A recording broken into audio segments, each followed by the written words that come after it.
그러므로 너희가 그리스도와 함께 다시 살리심을 받았으면 위의 것을 찾으라.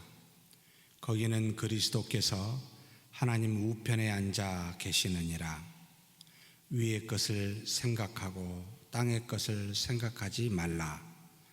이는 너희가 죽었고 너희 생명이 그리스도와 함께 하나님 안에 감추어졌음이라. 우리 생명이신 그리스도께서 나타나실 그때 너희도 그와 함께 영광 중에 나타나리라.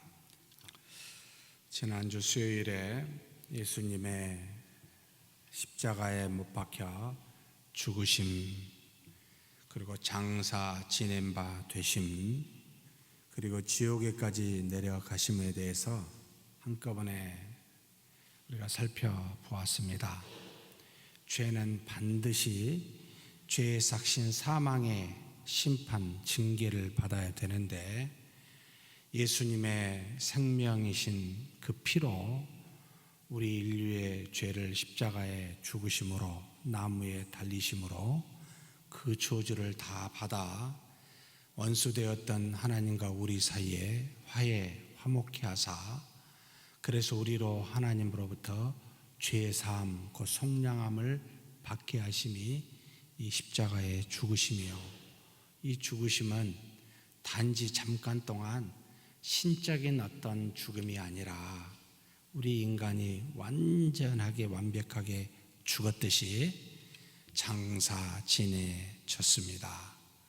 3일 동안 그저 어떤 형태만 죽고 다른 그 무엇은 살아있는 것이 아니라 정확하게 우리 인간처럼 3일 동안 무덤에 계시면서 죽으사 완벽한 죽음, 하나님과의 단절됨을 경험하기 위해 하나님의 아들 예수 그리스도께서 그 영으로는 바로 지옥에까지 하나님의 구원하심을 선포하고, 그리고 인류의 사망의 단절의 아픔까지도 저주까지도 감당하게 하자 지옥에까지 내려가셨음을 함께 은혜로 나누었습니다. 오늘은 3일 뒤에 일어나는 예수 그리스도의 부활하심에 대해서 함께 은혜를 나누고자 합니다. 45문 문제를 다 같이 함께 읽겠습니다.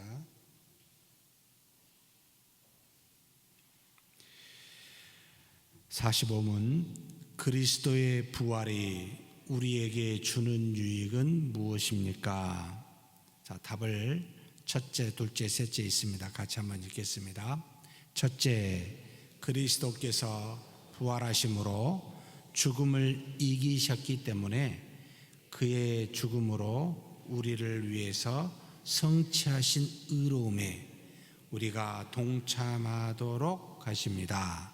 둘째, 그의 능력으로 우리도 또한 이미 새로운 생명으로 거듭 태어났습니다. 셋째, 그리스도의 부활은 우리의 영광스러운 부활에 대한 확실한 보증입니다. 자, 하나님이신 그리스도께서 인간의 몸을 입고 성육신하사 이 땅에 오셔서 우리에게 주신 두 가지 은혜, 죽으시고 부활하심의 두 가지 은혜가 있는데 다릅니다. 이것을 잘 이해해서 그리스도에 대한 은혜를 충분히 우리 믿음의 신앙 안에 잘 간직했으면 좋겠습니다. 자, 첫 번째는 지난주에 했듯이 십자가에 못 박혀 피 흘리사 우리의 죄를 속량하시는 은혜. 그래서 성육신하셨고 고난 받으셨고 죽으셨고 지옥에까지 내려가시는 그와 같은 우리 인간이 죄로 겪는 모든 것들을 다 겪으사 우리로 그 사망의 저주에서 해방시키시는 놀라우신 은혜가 있습니다. 곧 죄 사함의 은혜는 십자가의 죽으심이라는 낮아지심에 완전히 다 들어가서 그 모든 은혜를 우리에게 허락해 주셨습니다. 모든 죄를 용서하사 아담과 하와가 죄 짓기 이전의 상태, 바로 흠이 없고 하나님으로부터 함께 교통할 수 있는 죄가 없는 그런 의로운 자로 회복시키심이 바로 첫 번째 십자가의 죽으심의 은혜입니다. 그런데 죄와 사망에서는 해방이 되었으나 부활함이 없었다면 우리는 여전히 바로 아담과 하와가 가졌던 상태의 피조물에 거한 상태가 됩니다. 곧 죽으시며 부활하셔야 우리가 그 이상을 갖게 되는데, 바로 죽으심은 우리 죄사함이에요. 우리 죄를 완벽하게 해결하셨어요. 아담과 하와가 죽기 이전의 상태로 회복하셨습니다. 이것이 바로 첫 번째 은혜인데, 여기서만 그치면 우리는 아담과 하와의 상태에 곧 하나님과는 교통이 되는데, 하나님을 아버지라 부를 수 없는 피조물의 상태에 머물러 있는 생명을 갖게 됩니다. 그래서 제가 예전에 다른 여러 가지 그림을 보여준 적이 있는데, 한번 우리 방송실에서 제가 마지막 페이지에다가 해놓은 구원의 의미를 제가 예전에 한번 설명한 적이 있습니다. 만약에 자연인이라 할 때는 하나님께서 아담과 하와를 지으시고 죄가 없는 상태, 그래서 하나님께서는 모든 걸 부여하셨어요. 자유의지를. 그래서 하나님 앞에서 그 말씀을 순종할 수도 있고 순종하지 않을 수도 있는 완벽한 상태에 하나님이 주셨습니다. 이때도 영원한 생명을 허락하여 주셨습니다. 그 영원한 생명이 하나님과의 교통으로서 왔는지, 아니면 동산 중앙에 선악과 나무 말고 생명나무를 먹어 영원한 생명이 이루어졌는지는 모르겠습니다. 이 두 가지 단지 그 둘 중에 하나인지, 어찌되었든 하나님은 처음부터 아담과 하와에게 완벽한 조건으로 하나님과 교통하며 살 수 있게 하나님의 형상대로 지어져서 모든 만물을 정복하고 다스릴 만한 권한까지 주면서 하나님의 대리자로서, 또 만물의 대표자로서 하나님과 피조물 사이의 중간에서 놀라운 은혜를 가지고 영원한 생명을 가지고 사는 완벽한 상태, 이것을 자연인이라고 부릅니다. 이때까지만 해도 죄를 짓지 아니한 상태입니다. 하나님은 우리로 스스로 하나님 앞에 순종하여 나오시길 원하셨지, 그저 지어진 대로 로버트와 같이 우리 하나님께, 창조주께 그저 따라가는 그와 같은 것을 원치 아니하셨기에 하나님이 가지신 속성, 하나님을 닮은 하나님의 형상이라는 이름으로 주사 우리로 하나님 앞에 스스로 하나님을 찬미하며 감사하며 교통을 이루게 하신 상태입니다. 그런데 이때 인간은 자유의지를 가지고 하나님을 순종할 수도 있고 불순종할 수도 있는데 무엇을 하게 됩니까? 결국은 불순종하는, 하나님과 맺은 언약을 파괴하는, 불순종하는 일을 하게 되어서, 그래서 이제는 하나님이 그 언약으로 말미암은 내가 정령 선악과 나무를 따먹으면 죽으리라 라고 하는 하나님과의 단절의 상태로 가게 되어서 이제는 나락으로, 죄의 상태로, 죄인으로 추락하게 됩니다. 이 죄인의 상태에서는 하나님의 뜻을 알아도, 하나님의 뜻이 선하여 그것을 무엇인지 분별할 수 있어도 아무리 내 인간의 노력으로 이 뜻을 지키려고 하면 지킬 수가 있을까요? 없을까요? 없습니다.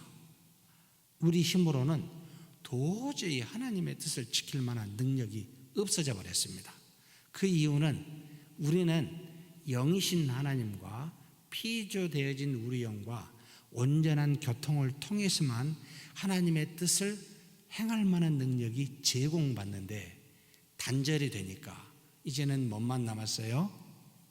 우리 영은 죽거나 잠잔 상태로 되고 이 영을 담고 있는 육체만 남아서 이제는 육체가 주인이 되어서 각기 양같이 제 길로 육체의 길로 가는 우리가 되었습니다.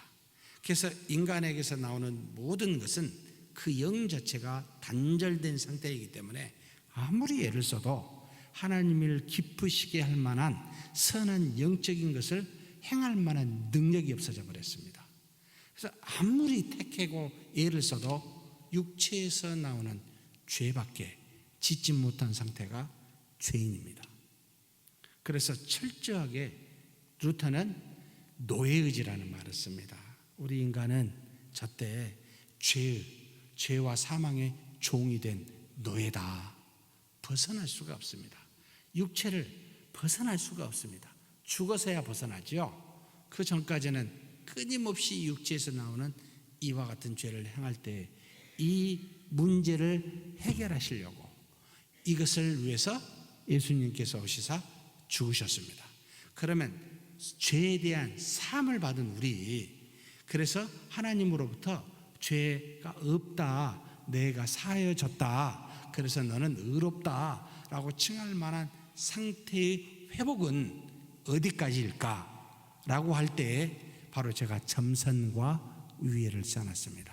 자, 점선은 언약인이 되기 이전에 자연인 아담과 하와가 된 상태로까지만 회복이 될까요? 그래서 이때는 말 그대로 하나님 앞에 선을 행할 수도 있고 악을 행할 수도 있고, 그러나 피조물로서 하나님과 더불어 교통은 가능하지만 하나님의 자녀가 될 수 없는 피조물로서의 그와 같은 완벽한 어떤 영생을 가진 상태가 바로 점선입니다. 예수 그리스도의 죽으심은 어디까지입니까? 라고 할 때는, 죽으심만 말할 때는 점선까지 가게 됩니다. 그런데 그 성량의 죽으심만 있는 게 아니고 3일 만에 무엇을 하셨어요? 부활하셨습니다. 이게 자연인과 언약인의 갭의 차이입니다. 엄청난 차이입니다. 이게 바로 두 번째 주시는 은혜입니다. 이걸 깊이 부활할 때 우리가 또 성찬식을 할 때마다 죄에 대해서, 의에 대해서, 피에 대해서, 그러니까 살에 대해서, 피에 대해서 묵상을 할 때 이것을 생각하셔야 됩니다. 바로 부활의 은혜가 무엇인가 라고 할 때는 죽음에서 부활하사 우리에게 이제는 하나님의 나라라는 아담과 하와 같은 상태가 아니라 이제는 이 땅에 속해서 하나님의 통치를 받는 영생의 상태가 아니라 바로 그리스도께서 주신 영생은 하나님에게 하늘에 속한, 땅에 속하지 아니한 아담과 하와 같이 이 땅에서 누리는 그와 같은 생명이 아니라 하늘에 속해 있는, 신적 세계에 속해 있는 영원한 나라를 기업으로 얻는 부활을 말합니다. 그래서 예수님께서 죽으셨던 몸, 십자가에 죽으셨던 그 몸은 부활하셨을 때의 몸과 같은 몸일까요? 다른 몸일까요? 바로 성령으로 잉태하사 마리아에게 난 몸, 우리와 똑같은 몸, 십자가에 못 박혀 죽으시고 장사 지내졌습니다. 그래서 이분께서 다시 부활하신 이 몸은 그 전의 몸과 같은 몸일까요? 다른 몸일까요?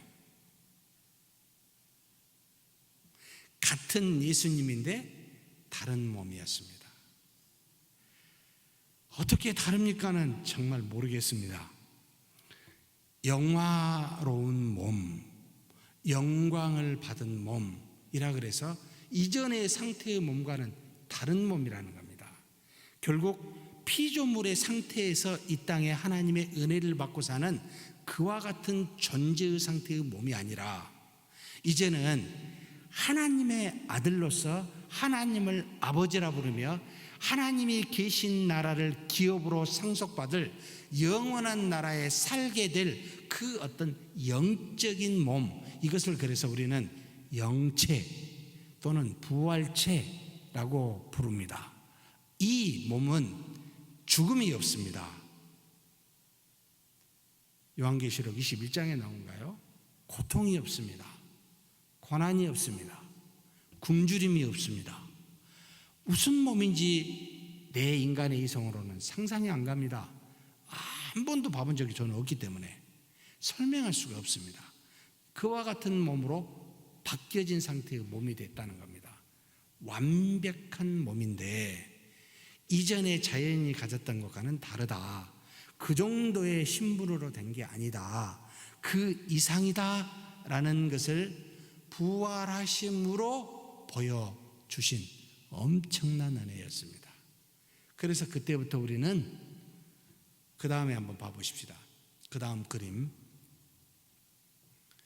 이것도 제가 설명한 기억이 아마 나는데 얼마나 이해하셨는지 모릅니다. 하나님과 인간, 첫 번째는 자연인의 상태입니다. 하나님과 인간이 분리되어져서 떨어져서 교통하고 있습니다. 불순종하지 않는 상태에서 하나님과 더불어 뭔가 서로 나누며, 하나님이 어떻게 하셨습니까? 형상대로 만든 인간에게 만물을 데려다가 이름을 짓게 했습니다. 그리고 또 동산에서 거닌 적도 있으신 모양입니다. 그런 표현들이 창세기에 나옵니다. 분명히 둘 다 교통이 이루어지는데 하나님이 아담과 하와 속에서 교통하는 모습이 아니라 아담과 하와의 밖에서 창조주로서 피조물로서 교통하고 있는, 죄가 없는 너무나도 기쁜 상태지요. 좋은 상태입니다. 죄가 없는 상태. 저런 교통이 있으면 얼마나 좋겠습니까? 하지만 이 정도의 교통이 그리스도께서 부활하시고 그리고 승천하사 나중에 성령이 내주하셨을 때의 그 구원의 완벽한 성취가 이루어졌을 때의 그 구원의 회복이 바로 저렇게 처음에 아담과 하와의 자연인의 상태로 회복입니까? 라고 할 때는 아니라는 겁니다. 이것은 존재론적으로도 관계론적으로도 상당한 차이가 있다. 두 번째 그림은 하나님과 우리 사이에 죄 때문에 단절된 상태를 말하고, 세 번째가 바로 구원에 이른 지금 우리의 상태를 말합니다. 첫 번째인 하나님과 인간 사이에 분리된 교통이 이루어졌는데, 세 번째 그림에서는 어떤 교통이 이루어지고 있습니까? 성령이 내주하사. 성경이 뭐라고 되어 있냐면 우리 안에 거하사, 인치사, 보증하사, 이런 말을 쓰고 있습니다. 과거의 구약시대에 성령의 곧 하나님의 영이 택한 곧 기름 부음 받은 자들의 선지자들에게 이와 같이 역사하여 잠깐 동안 일시적으로 이런 은혜를 주사 성령으로 충만케 하여 하나님의 뜻을 말하거나 이루거나 성취하게 했습니다. 그런데 신약시대에 예수 그리스도의 제사함의 그 보혈의 죄사함을 공로를 가지고 이제는 택한 자에게 성령이 내주하시면 일시적으로 잠깐 동안 아니라 영원히 내주하신다고. 그래서 처음보다 낮의 은혜, 나중의 은혜가 훨씬 더 크게, 처음에 1대1의 교통보다 이제는 하나가 되는 교통을 컴유니언이라고 하는, 여러분 우리가 예수 그리스도의 은혜와 하나님의 사랑과 성령의 뭐라 그러죠? 교통이라는 말을 쓰죠. 컴유니언이라는 말입니다. 이것은 하나됨을 말합니다. 하나님과 피조물이 여러분 분리 상태의 교제가 아니고 하나가 된 상태의 교통을 이루는 은혜를 주어서 하나님이 바로 로고스가 인간의 몸을 입고와 하나가 된 것을 그대로 그 그리스도를 믿는 우리에게, 부활하여 그 모든 것을 믿는 우리에게 그와 같은 은혜를 동일하게 적용하사 우리로 하나님을 뭐라 부르게 했습니까? 그냥 하나님, 왕이 아니라 이제는 뭐요? 아빠 아버지라 라고 부르는 존재로 여러분 스테이터스가 바뀌게 됩니다. 그래서 아직 하나님과 인간이 완성된 상태로 오는 재림 때까지는 겹쳐서 약간 분리됐습니다.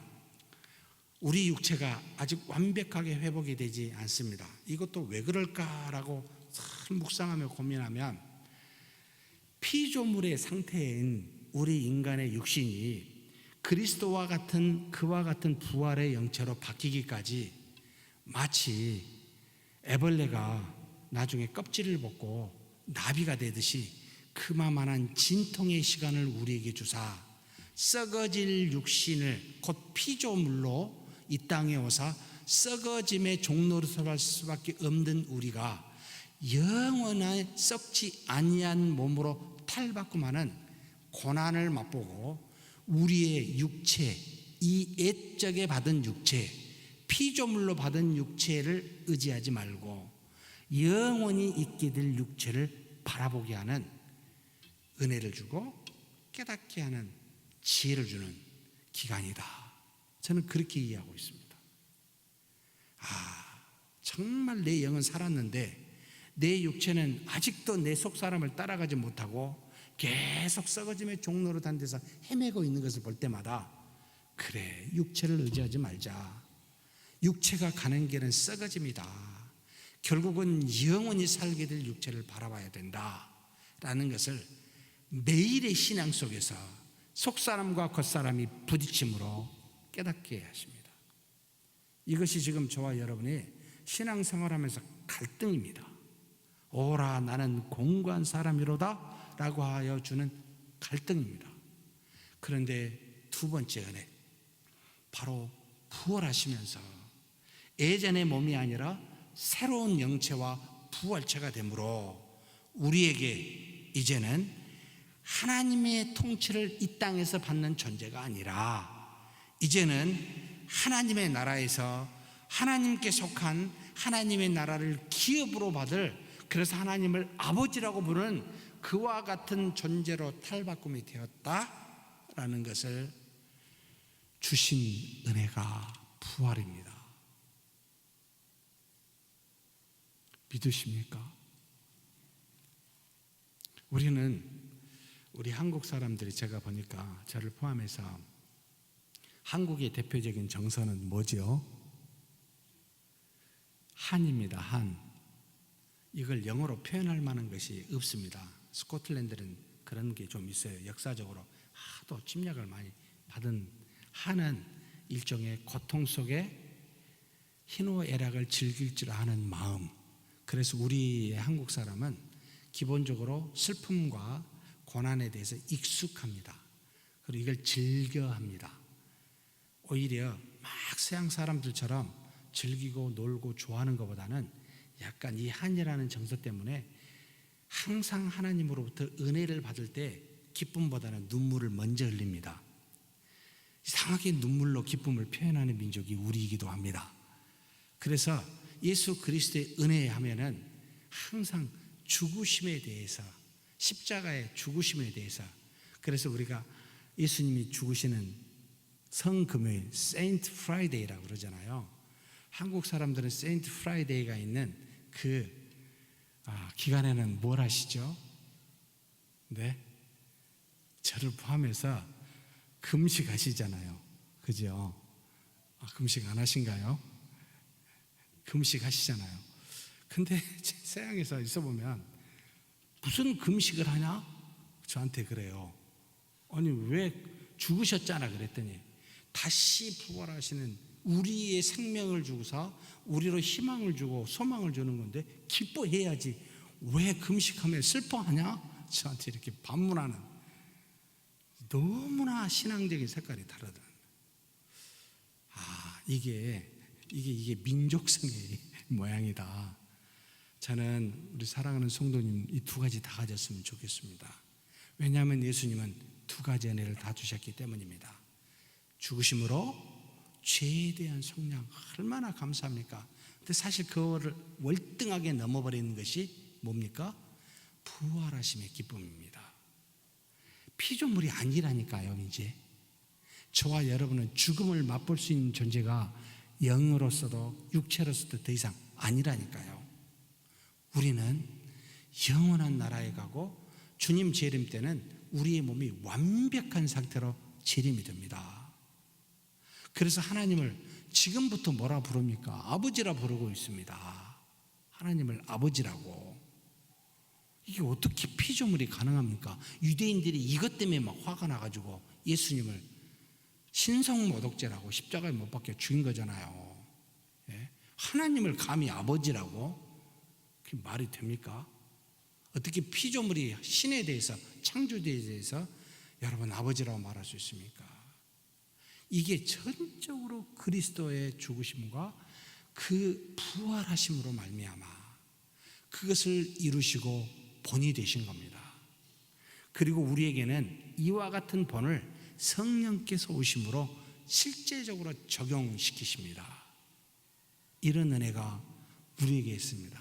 그래서 죽으심에 눈물을 흘리며 감사해야 되고, 부활하심에 우리는 하나님의 자녀로서 영원히 죽지 아니하는 하나님에게 속한 그 나라, 그것을 유업으로 받을 자로 알고 감사와 기쁨, 환희를 누려야 됩니다. 그런데 세상에 그 무엇이 기쁨이 될 수 있겠습니까? 예, 잠시 기쁨이 될 수 있습니다. 그러나 우리가 가야 될 영원한 나라에 대한 그 소망에 대한 기쁨과는 비교가 안 되지요. 그렇죠? 그래서 그런 존재, 그와 같은 은혜 두 가지를 주셨다. 이게 부활의 핵심입니다. 이 정도만 아시고 그냥 말씀만 쓱 지나가면서 그냥 살펴보겠습니다.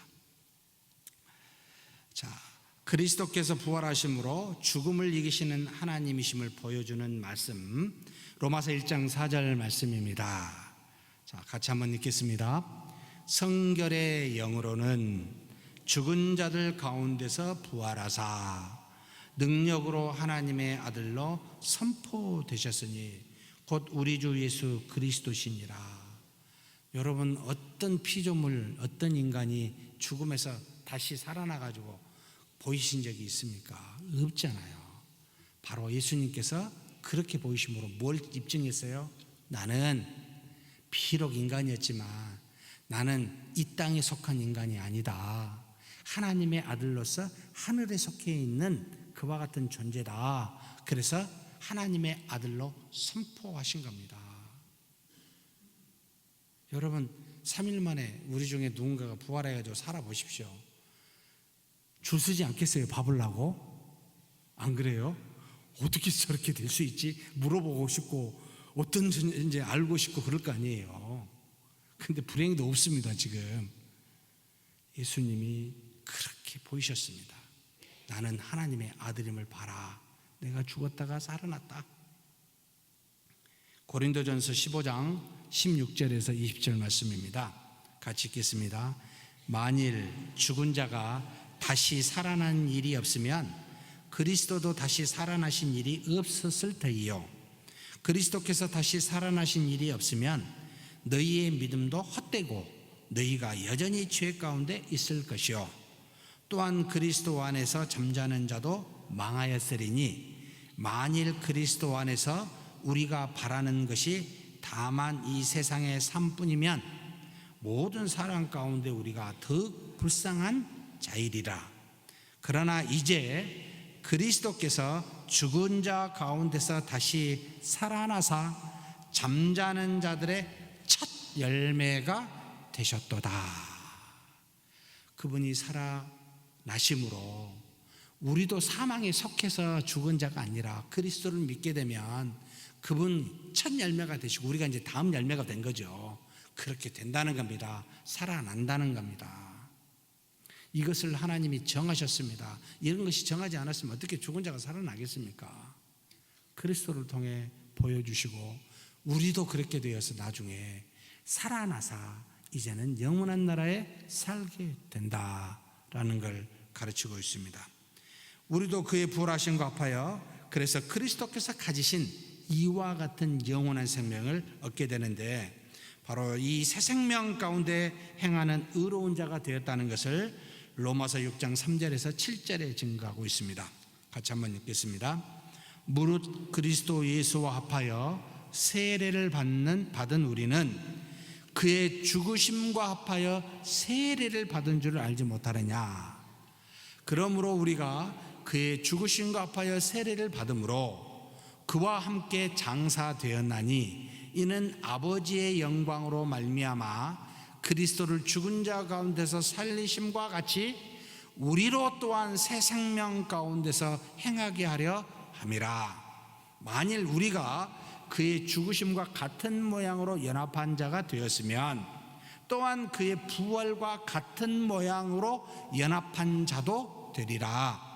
우리가 알거니와 우리 옛사람이 예수와 함께 십자가에 못 박힌 것은 죄의 몸이 죽어 다시는 우리가 죄에게 종노릇하지 아니하려 함이니 이는 죽은 자가 죄에서 벗어나 의롭다 하심을 얻었음이라. 예수는 우리가 범죄한 것 때문에 죄송합니다. 로마서 4장이네요. 로마서 4장 25절 같이 읽겠습니다. 예수는 우리가 범죄한 것 때문에 내줌이 되고 또한 우리를 의롭다 하시기 위하여 살아나셨느니라. 죄 용서하시고 다시 3일 만에 부활하시면 우리도 죽음에서 이겨난다, 다시 살아난다. 그래서 하나님의 아들로서 되지만 너는 이제 그때부터는 의로운 자다, 죄인이 아니다 라는 말입니다.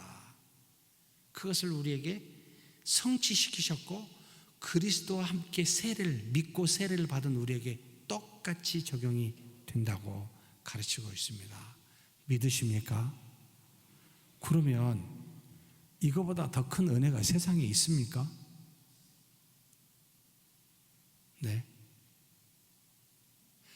아무리 정말 죄송합니다.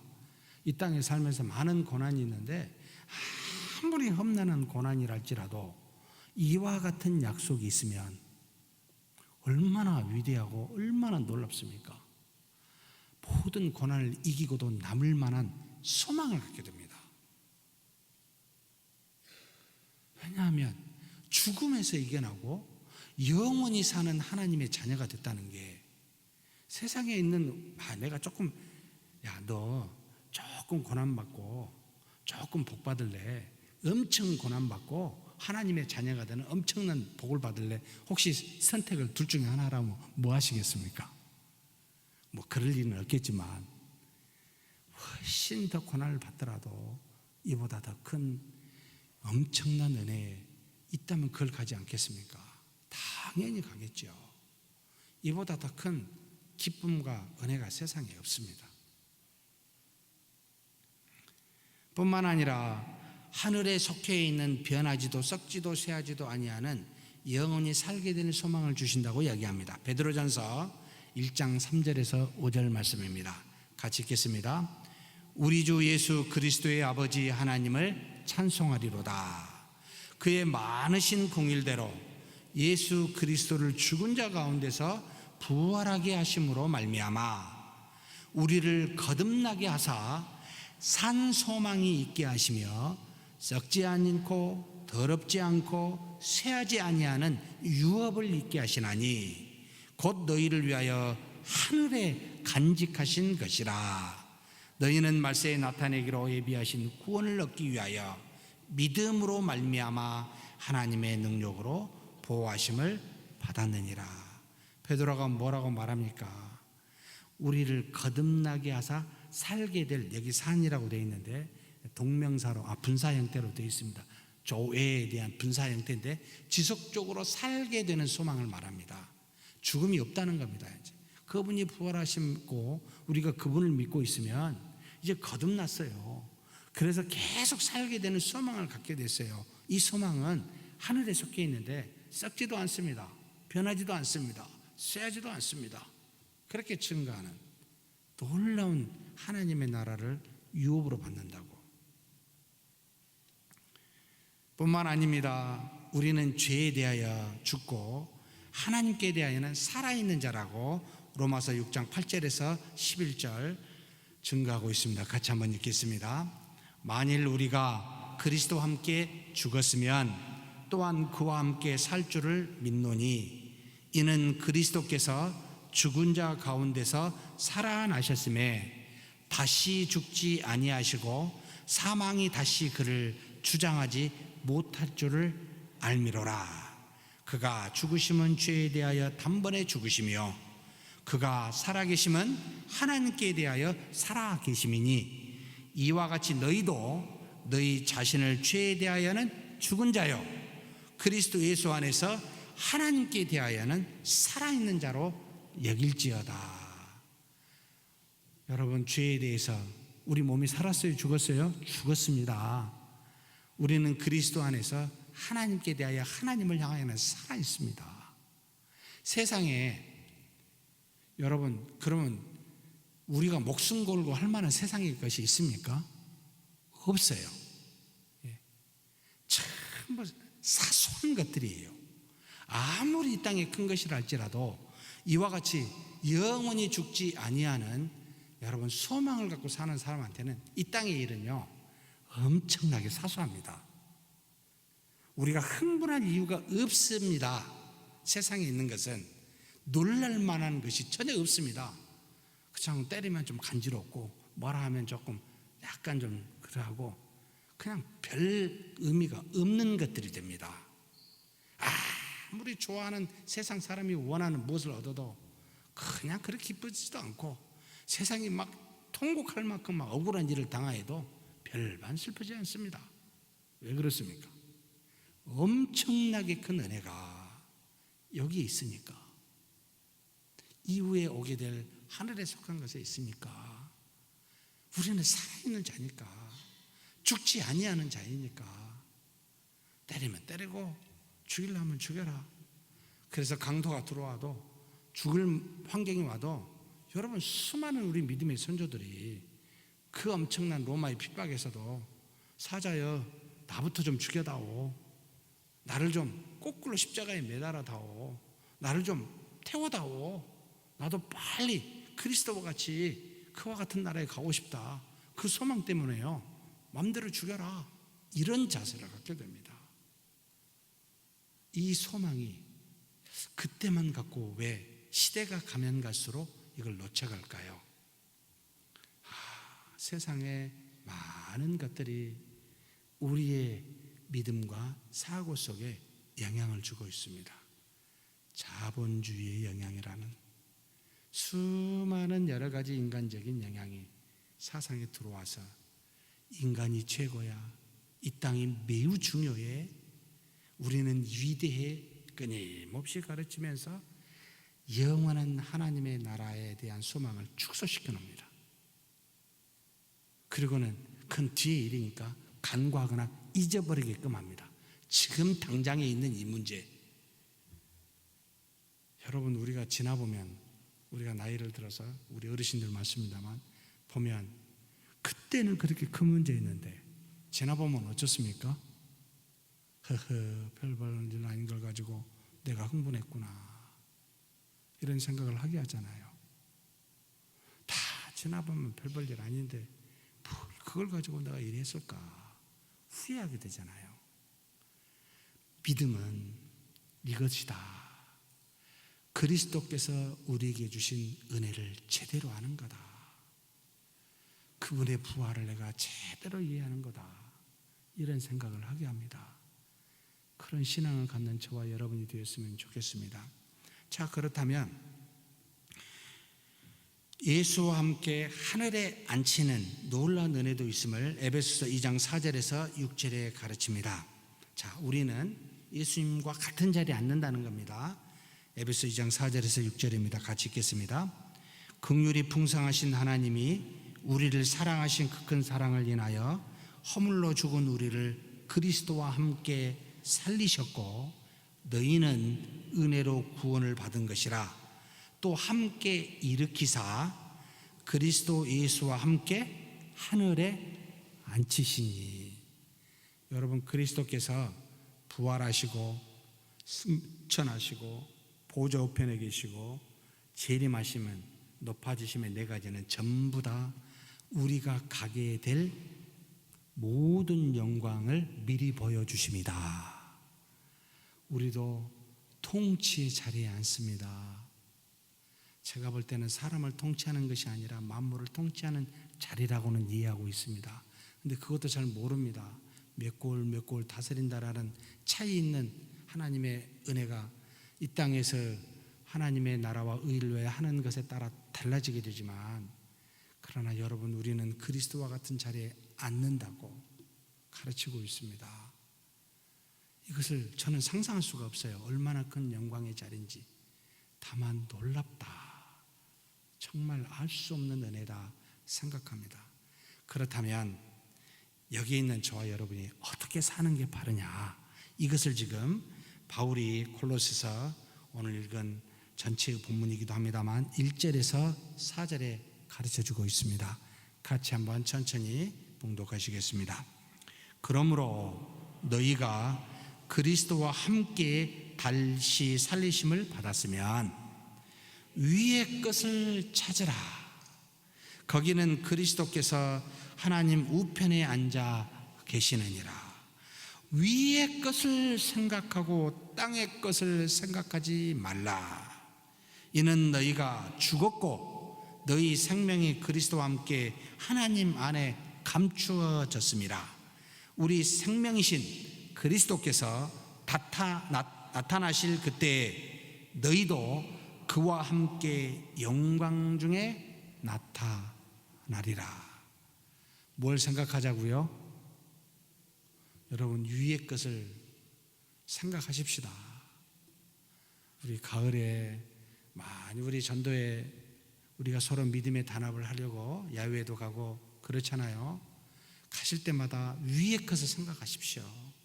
밑에 것을 보시면서 위의 것을 볼 수 있어야 됩니다. 만물 속에 계신 하나님, 내 믿음의 형제와 자매 속에 계신 하나님, 눈을 뜨면 사방이 하나님입니다. 이 하나님을 본다면 우리는 정말 은혜가 충만한 자입니다. 죄를 지을 수가 없습니다. 다른 어떤 악을 범할 수가 없습니다. 여러분, 위의 것을 생각하십시다. 우리가 가게 될 나라입니다. 영원히 살게 될 그곳입니다. 누가 먼저 가고 누가 뒤에 가기도 합니다. 그런데 중요한 것, 갑니다. 그리고 그날이 옵니다. 그렇다면 위의 것을 생각하고 여기 이 땅을 밟고 사는 우리가 되어야 되지 않겠습니까? 잊어버리고 이 땅의 것을 중시 여길 때마다 반드시 육체의 소욕으로 살게 됩니다. 자신의 이득을 따라 살게 됩니다. 하나님의 말씀보다는 세상의 원리에 붙잡히게 됩니다. 이걸 기억하십시오. 그래서 바울은 골로새 교회에 위의 것을 생각하고 땅의 것을 생각하지 말아라. 너는 그리스도와 함께 살림을 받았지 않았느냐? 산자가 아니냐? 영원한 나라를 유혹으로 받지 않았느냐? 그렇게 권면하고 있습니다. 그리스도의 부활은 우리의 영광스러운 부활에 대한 보증이라고 셋째로 가르쳤습니다. 어떻게 보증하셨습니까? 성령이 내주하심으로 우리에게 영생이 적용됐음을 로마서 8장 11절에 가르치고 있습니다. 같이 한번 읽겠습니다. 예수를 죽은 자 가운데서 살리신 이의 영이 너희 안에 거하시면 그리스도 예수를 죽은 자 가운데서 살리신 이가 너희 안에 거하시는 그의 영으로 말미암아 너희 죽을 몸도 살리시리라. 여러분, 우리의 믿음은요, 생각해서 그래 그리스도께서 부활하셔서 그렇게 하셨으니까 믿었으니까 나도 그렇게 될 거야 라고 생각하는 것으로 끝나지 않습니다. 실질적으로 적용을 시키십니다. 어떻게 해요? 하나님이신 성령의 하나님이 우리 안에 내주하사 우리에게 하나님과 연합하여 영원한 생명 자체, 우리는 없어요. 피조물이니까. 하나님이 오시사 영원한 생명이라는 말이, 영생이라는 말이 가능하게 됐습니다. 본질적으로, 자질적으로 우리에게 주어졌다는 말입니다. 그래서 우리 안에는 누가 계셔요? 하나님이 계셔요. 하나님의 나라가 그래서 어디에 있어요? 우리 안에 있어요. 이미 성취되었어요. 그래서 성령이 보증으로 너희에게 인치사 내주하셨다. 그 영이 그리스도께서 재림하실 때 너희 죽을 몸도 다시 살리신다. 성령께서 그렇게 하실 거다. 확고하게 증거하고 있습니다. 믿으십니까? 다시 삽니다. 우리 우리 여기 권사님들 또 어르신 우리 장로님들 다 다시 살아납니다. 연약한 육신이 죽은다 할지라도 전부 다 다시 살아납니다. 성령께서 살리십니다. 믿으십시다. 여러분 얼마나 위대한 은혜인지 모릅니다. 뿐만 아니라 그리스도의 부활은 우리 부활의 보증이라고, 아까 했으니까 넘어가죠. 우리의 몸을 그리스도의 영광의 몸의 형체와 같이 변하게 하신다고 빌립보서 3장 20절에서 21절에 가르치고 있습니다. 같이 한번 읽겠습니다. 그러나 우리의 시민권은 하늘에 있는지라 거기로부터 구원하는 자 곧 주 예수 그리스도를 기다리노니 그는 만물을 자기에게 복종하게 하실 수 있는 자의 역사로 우리의 낮은 몸을 자기 영광의 몸의 형체와 같이 변하게 하시리라. 주님도 이런 역사를 이루신다고 이야기하십니다. 자기에게 복종할 때, 재림할 때 낮은 우리 몸을 자신의 몸으로 변화시키시겠다고. 믿으십니까? 그러면 우리는 아무리 어렵고 힘들더라도 우리 입술은 어떻게 되죠? 감사가 되고 우리 입은 미소가 띄어져야 됩니다. 놀라운 은혜다. 우리는 죽지 않습니다. 몸이 잠깐 잠잘지언정 다시 살아납니다. 이것이 우리입니다. 그래서 하나님을 아버지라 부르는 자가 되었습니다. 그런 기쁨과 은혜 속에 사는 저와 여러분이 되시길 주의 이름으로 축복합니다. 하나님 아버지 감사합니다. 그리스도께서 죽으심으로 죄의 속량을 받고 살아나심으로 우리가 사망 가운데 살았던 죄로 인한 사망이 이제는 그리스도를 믿는 그 믿음으로 말미암아 다시 살게 되어 살 뿐만 아니라 이제는 하나님을 아바 아버지라 그리스도와 같이 부를 수 있도록 영원한 나라를 우리에게 기업으로 주시니 감사합니다.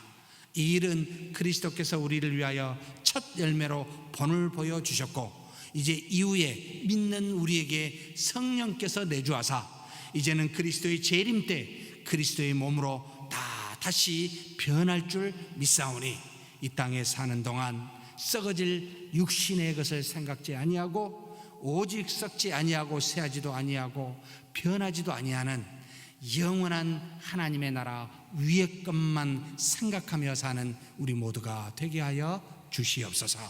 우리 주님 예수님의 이름으로 기도하옵나이다. 아멘.